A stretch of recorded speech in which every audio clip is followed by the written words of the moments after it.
webinar. My name is Kieran Canan. I'm an applications engineer with IMGS, and also joining me we've got Amanda Donegan from the marketing department. If you want to ask any questions during the webinar, you can do so through the panel on the left-hand side. Okay, ready to start? Yeah. Okay. This month's webinar is on GeoMedia Smart Client. Smart Client is part of the Hexagon Geospatial Power Portfolio for 2015, and it comes from the platform suite. A little bit about IMGS. We deliver innovative spatial solutions for desktop, web, and mobile, and these are built on our partners' technology, which partners include Intergraph, Hexagon, Leica Geosystems, and Safe Software. Some of our customers include the LPS, Land Property Services Northern Ireland, the OSI in Ireland, ESB, Naval Services, and some local authorities. Okay, I'll just give a brief overview of GeoMedia Smart Client. It's easy to create and deploy highly focused geospatial business workflows. There's high-end vector data capture, again, and you can snap against background OSI data, and there's query and analysis tools. We also have advanced geocaching for high performance, and there's also a disconnected version for mobile editing. Okay, new in Smart Client 2015, we've got public maps. These are all configured through the Smart Client Administrator. It's easy to integrate this in an existing web page. It's accessible on all devices, and the public maps can also be integrated in standalone workflows. Also included in 2015, we've got some new business graphics, which include bar charts, pie charts, heat maps, and symbol clustering. And this increases the visibility and understanding of your GIS data. Okay, so I'm going to switch to a demo. The first demo I'm going to do is of planning. I'll just log in here. Okay, so what we're going to be doing here is just capturing some planning geometry data, both point and polygon. And I'll just run through some of the workflows we've created for that using Smart Client. I'll just wait for it to load up there.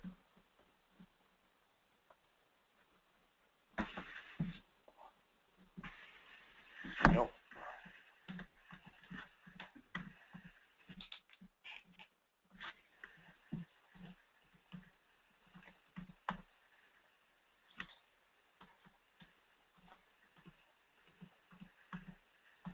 Got a caps lock on there, so hopefully it'll log in now.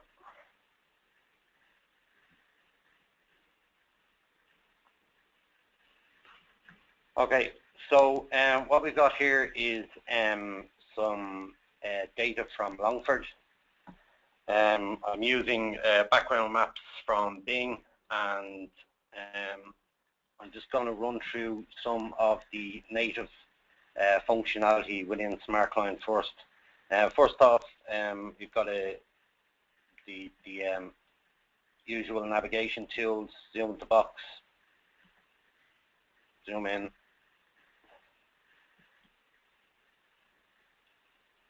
zoom out. We can zoom to the extent of the project, and we can also zoom to the previous location as well. On the left-hand side here, you can see I've got my usual legend. I've got some planning data in there, which you can see there, and I've got some general data, OSI background data, which you can see there, which is their land parcels. And we've also got some Bing aerial and Bing road as well. Okay, I'm just going to show some more of the native tools within Smart Client. You've got dimensioning tools. I'm not going to show any of them. We've got some measurement tools. So I'll do here is just go to a previous bookmark that I had.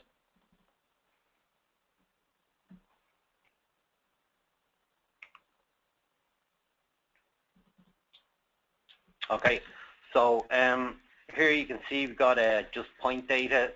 So just click on the point and that brings you back the coordinates to that point. We've got some line measurements, and that again, that snaps to the line there. You can get some line measurements. You've got some radial measurements, measure radial distance and perimeter. We've also got some polygon data measurement tool here. So again, that snaps to the vertices. You can see there I'm snapping to the vertices of the land parcel, and then that brings you back the measurements and also the degree and angle of which the lines are at. Okay, up here also you can see you've got a couple of tabs. This is a customized tab, this is planning, and just click on that. And this is where we have our workflows. We've got 3 workflows here. We've got an address search, a new planning workflow, and a planning search also. So I'll just click on the address search. This search is through the geo directory. This will bring back all the addresses within the Longford area. So you can see there's 22,000 addresses brought back. Now I can have a filter. I have a filter here on these, so I can filter these through. So I can filter by address, by street, by townland. So street is populated by a drop-down box. I can select there. I'm going to choose the townland. And I'm going to choose Abilara. So I want to filter all my addresses that are in Abilara. So I'll just apply that filter, and I get back all the addresses that are in Abilara townland. Okay, so here I've got an action button on the side. I can just click this, and it will zoom to the address, and you can see in the background that the data changes as I zoom in and out, or as I click on the address.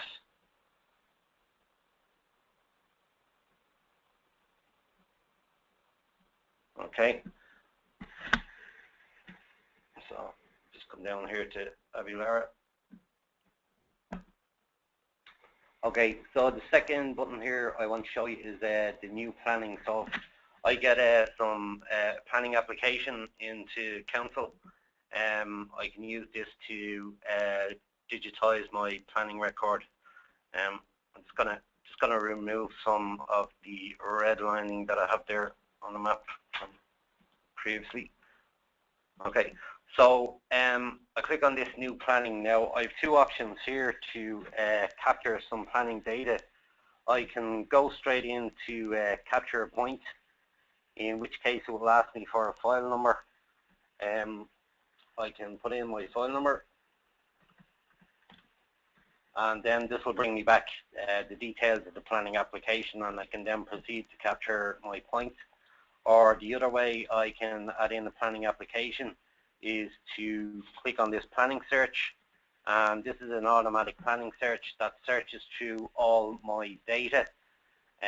But it's not only searching through my data, it's searching through records that do not have an existing geometry. So this is planning data that's been entered into my ePlan or my iPass system, but there's no polygons or no geometry digitized for it yet. Okay, so in here I've also got a filter. So I want to filter through, I can filter through file numbers or names. Here I want to filter through my addresses in Abilara. So enter in Abilara, apply the filter, and this will bring me back all the planning applications that have come in the Abilara area. Okay, so I want to say, for instance, digitize a record for this planning application here. So I'll click on this application, and this will bring me in and show me the details, and I can confirm that they're the correct details. So what I want to do here is, first of all, capture a point for the planning application. Okay, so just zoom in here a bit, and I say I want my planning application here. I click my point there, and I save. Now this will bring me into to the capture polygon section. I'm just showing this page here. You don't really have to show this form, but I'm just showing it to indicate the workflow. So I'll just capture polygon, and I can then proceed to capture my polygon. And you can see there that the as I'm doing the capture, the polygon is snapping to the vertices of the underlying geometry, which happens to be in this case a land parcel. So I've captured my geometry, and I save that. And then that brings me back to the planning search again, so I can continue on and enter in some geometry data for other records. So I'll just close that down. Now, I just say if I didn't like that data that I've captured there, I can click on it, and I have some actions, some context actions. So I've got a couple of actions here I can use. If I wanted to edit the record, I can go in and edit this record. In here it shows me the details, gives me a map there. And also while I'm in there, if I wanted, I can print a report. I can print out the PDF. And again, this report is all configurable through Telerex, which comes with Smart Client. So I can configure this report to whatever way I want. I can add in disclaimers, coordinates, all that kind of stuff. Okay, so I want to go in and edit my record.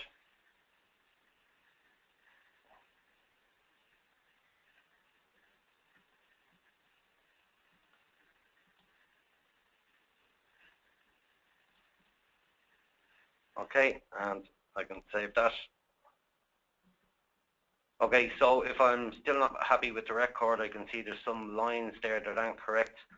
I can, I'm not really happy with that polygon. So what I want to do now is I want to try and create a polygon which is consistent with the underlying data, for instance, a land parcel or a building. So I just want to delete this record. I think I've opened that window up there already. So I'll just delete this planning record, and you can see there that it's removed the polygon, and it has also removed the point for me. So I want to record this planning record again. I go in here into my planning search, pick out the record that I require. Okay, capture my point. Okay, so I want to capture my point there. So that's fine, capture that. And then I want to proceed to capture my polygon. So here I want to copy a geometry from some record that's already there. So I'll click copy geometries. Now I can, if I click over the building here, it'll bring me back to two layers that are actually there, which happens to be building and land parcel. So I want to copy my geometry to the underlying land parcel. So I'll select land parcel, and you can see there that it's copied the geometry to my land parcel. So if I just click save there, and then that brings me back out to the planning search. So you can see there that my record has been saved against the land parcel. Okay, I've also got here a planning search. So this is just a basic planning search, and this is for records which already have geometry associated with them. So here you can see I've got a couple of actions which basically zoom to the records. You can see zooming in the background. I've got a link out to my APAS or my ePlan, and that links me out and gives me more details and information on the planning record. And I've also got a link here for iDocs, which is an internal link. We don't have a link up to anything yet. In here, we also have a filter. And again, you can use the filter to filter through file number, name, or address. So I'm just going to enter in my file number 554, apply the filter, and I should enter in the correct number, 445. Apply my filter, and there you see we've got the record that we just created. There we go. Okay, just going to show you some of the redlining. This is native to the Smart Client as well. I can add in some text. I'm just going to add in some quick text there. Set the size of it. Maybe not that big. Text for review. So if I wanted to send this off to somebody for review, I can add in a few notes or a couple of texts for review. And just gonna add in polygon as well. So maybe review this section here.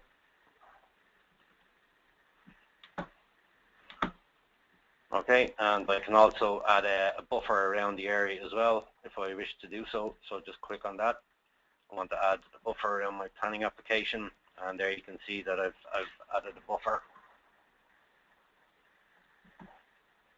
Okay. Okay, so I want to print this off. So I go into my print.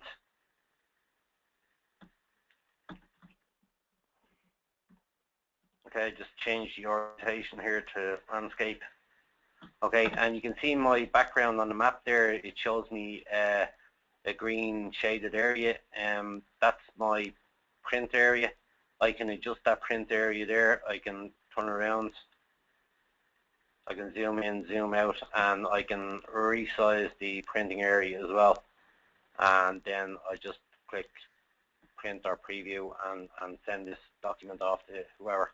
Now, this printing document can also be set up, and from within the administrator, you can add in your own logos, your own text. You can add in coordinates or whatever. Okay, so that's the planning in Smart Client. Now, from there, I can create a public maps site using the administrator. So I'm just going to show you the planning public site that we've set up here.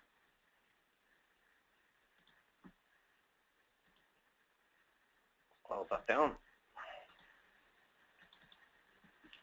So this is a public site. This can be used for within your organization or outside your organization.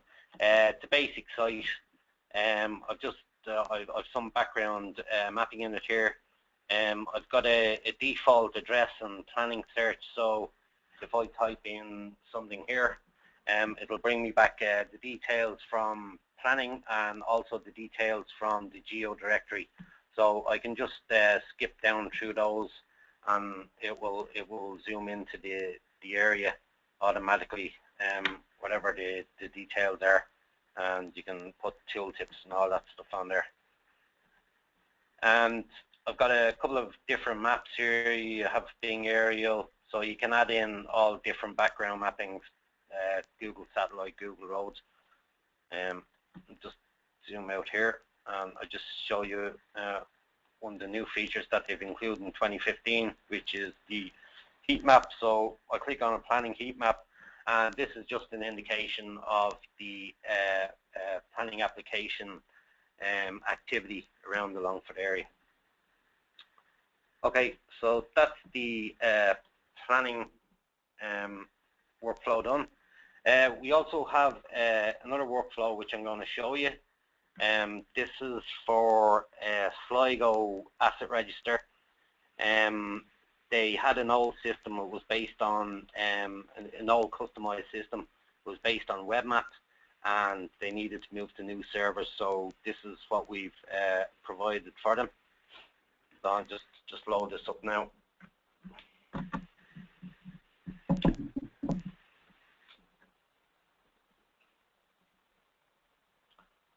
Okay, so this is basically just Smart Client again. just with a different workflow. We've got the same background mapping, we've got Bing Maps, and we've got Sligo OSI data. And we also have their asset data in here as well. So I'm just going to go straight in. We've got two workflows we have here.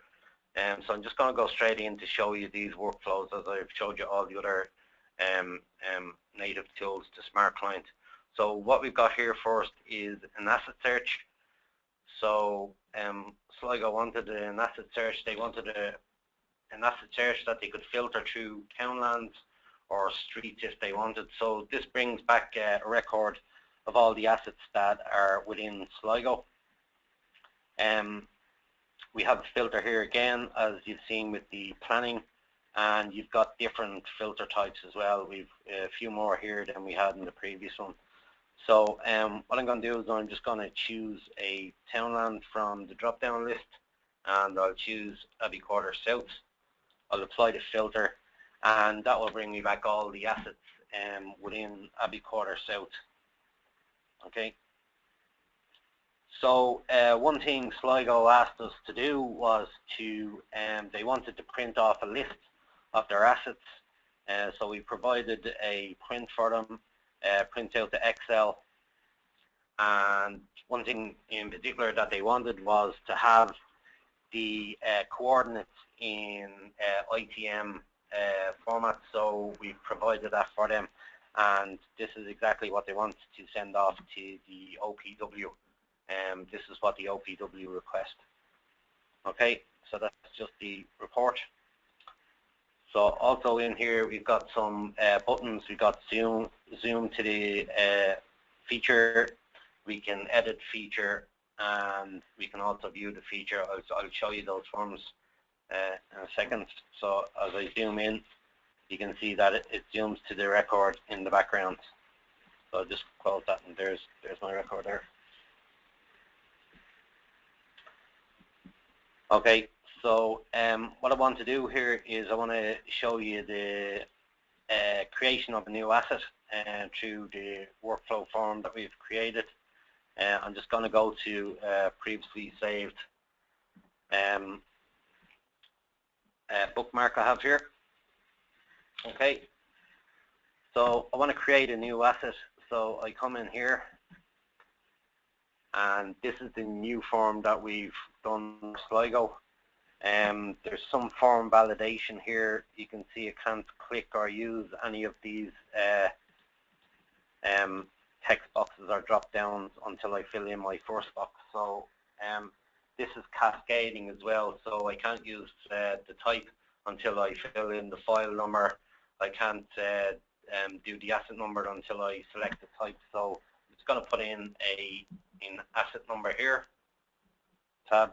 Now it allows me to select the type. I select housing, and I can put in my asset number, same again.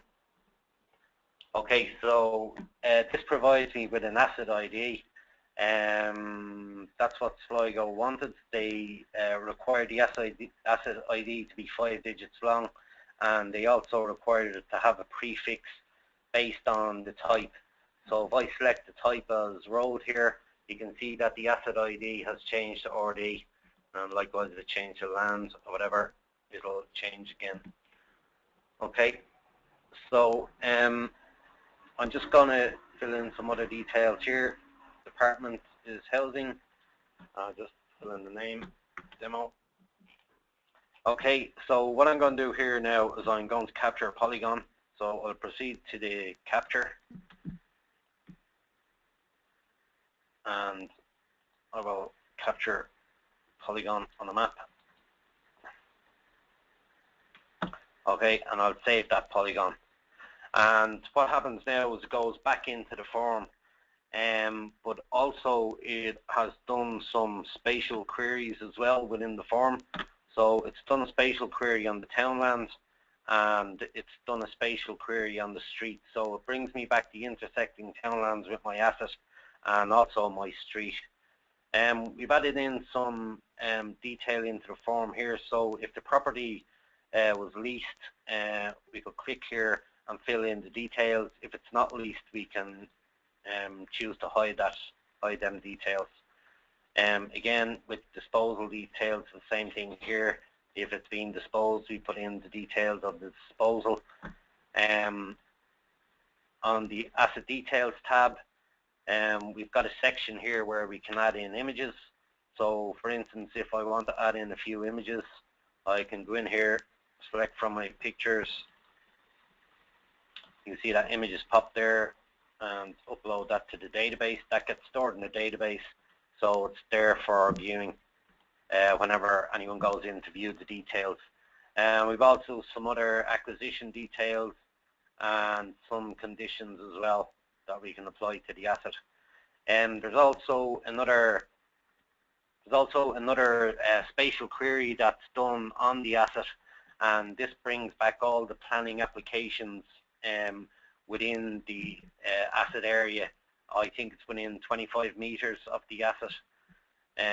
So again, we can print this off. We can print it out to Excel or PDF or whatever we want. Also, we've in the miscellaneous, they've requested that we add in notes. So we can add in some notes here. Add that note. That note is then saved to another table in the database.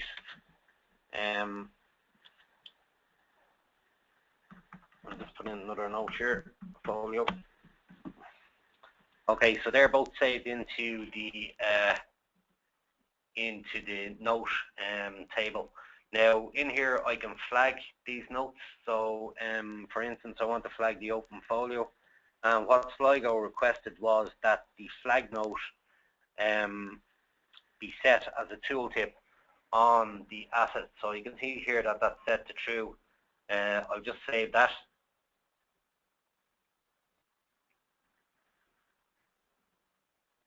Okay, and that just tells me my workflow is ended. So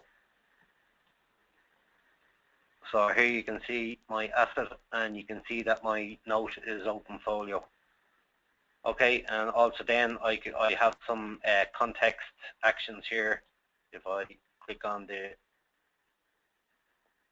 record, go to actions, I can edit or I can view my record there.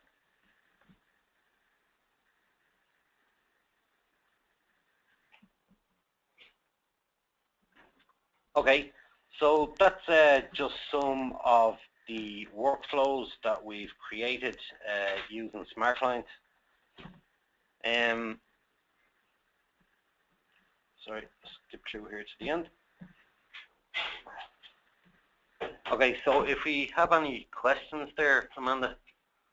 Nope, no questions today. No questions. Okay, that's it for me. Thanks everybody. I'm just going to pass you over to Amanda now, and she's just going to run through some of the up and coming events that we have. Thank you. Yes, so there's loads of ways that you can stay in touch with us. We have a blog for which the link is there. We've Twitter and LinkedIn, and then we've held many webinars in the past, and the upcoming one is using Aircode for IMGS solutions, and that will happen sometime in July. And there's a list of some of the other webinars that we've already done this year. Again, all the recordings are available online. Two events that we have coming up. One is happening next week. It's the SME World Tour 2015. It's happening in Dublin on 29th of June in the Ashling Hotel, and in Belfast on the 30th of June in the Mount. Registration is directly through me, or you can visit our website. And another event where we'll discuss more hexagon geospatial solutions, such as Smart Client, is the IMGS Geospatial User Group 2015. Happening in Dublin on the 22nd of September in the Ashling Hotel, and in Belfast on the 24th of September in the Mount Belfast. Again, registration is directly through me or via our website. So thanks everybody for attending today, and hope to see you at a webinar in the future. Bye.